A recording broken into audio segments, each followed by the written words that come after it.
હું બનાસકાંઠા પોલીસ અધિક્ષક અક્ષયરાજ આપ સર્વ મીડિયાના મિત્રો મારફતે જણાવવા માગું છું કે આપણા બનાસકાંઠા જિલ્લામાં પણ સાયબર ક્રાઇમની ઘણી બધા ઘટનાઓ બને છે.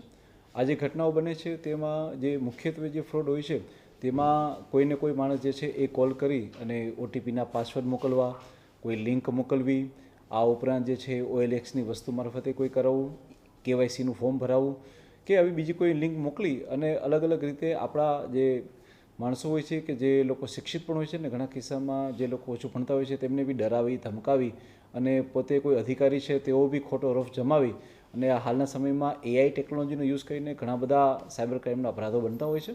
આ તમામ સાયબર ક્રાઇમના અપરાધો જે છે જે આપણી બનાસકાંઠા પોલીસે 1930 ઉપર એને નોંધી અને ત્યારબાદ આગળની કાર્યવાહી કરતી હોય છે.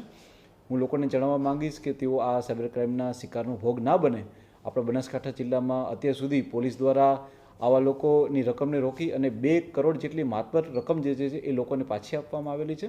આ સિવાય હાલમાં 5,59,00,000 જેટલી રકમ પણ પોલીસે હાલમાં જે છે એમની બચાવેલી છે અને એમને પાછા આપવા માટેની પ્રક્રિયા એમની હાલમાં ચાલુ છે. હું આ માધ્યમથી લોકોને કહેવા માંગીશ કે આપ લોકો સાયબર ક્રાઇમના ફ્રોડનો ભોગ ના બનો. આપ લોકો ખૂબ સાવધાની બરતો અને છતાં પણ જો આપને કોઈ મુશ્કેલી થાય છે અને આપણા સાથે કોઈ ફ્રોડ કરી જાય છે તો આપ 1930 ઉપર કોલ કરશો તો અમે આપની રકમને તો તરત ધોરણે એને ફ્રીજ કરાવીશું અને ત્યારબાદ આપની રકમને પાછા આપવા માટેની અમે તમામ કાર્યવાહી બી કરીશું. Thank you.